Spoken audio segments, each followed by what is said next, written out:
like it or not, many people, including the former royal known as Prince Harry, basically capitalise on their royal heritage. It's what they do to make money. But as ever, is it correct? Is it right? And more importantly, really, should people be told off for doing something similar, particularly when they obviously attack other people and claim to be a close friend of this once senior royal? As ever, let me explain.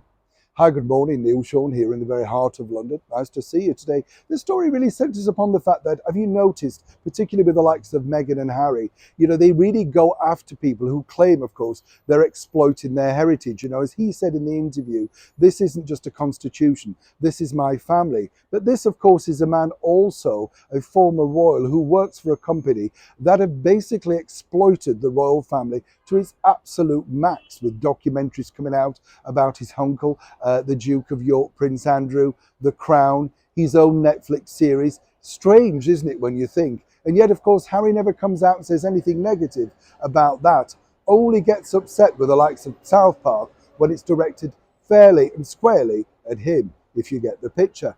So what's interesting now is another close friend of Princess Diana has come out and basically said that the Diana marriage to Prince Charles at the time, His Royal Highness Prince Charles, I should say, was as close to an arranged marriage as you could get.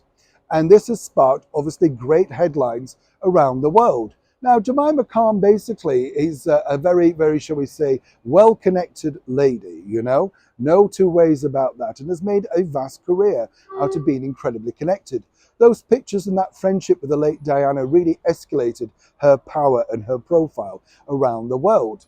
But as ever with these particular stories, let me explain, she really does have something to promote, hence the reason someone suggested she came up with this rather disparaging headline.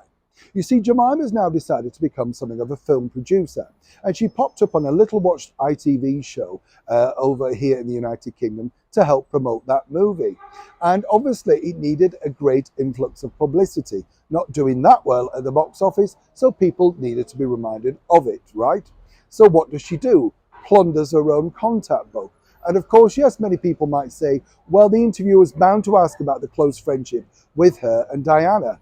Absolutely. But of course, if you're there just to promote your own product, you don't necessarily need to go into such great detail. You could have said, she's a lovely lady, we had a great friendship, I'd rather leave it at that.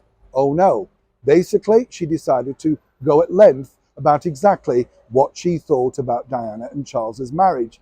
Very insensitive at this current time, given, of course, the fact that Camilla, the Queen Consort, is battling a rather serious bout of COVID, whatever people say. It's left her out of sorts now for quite a few days.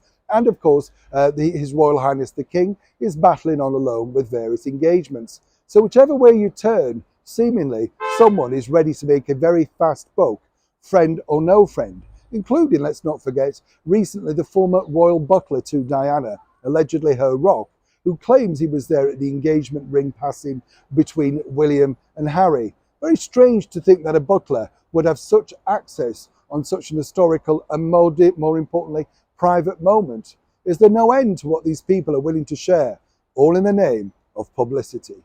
Neil Sean in the very heart of London.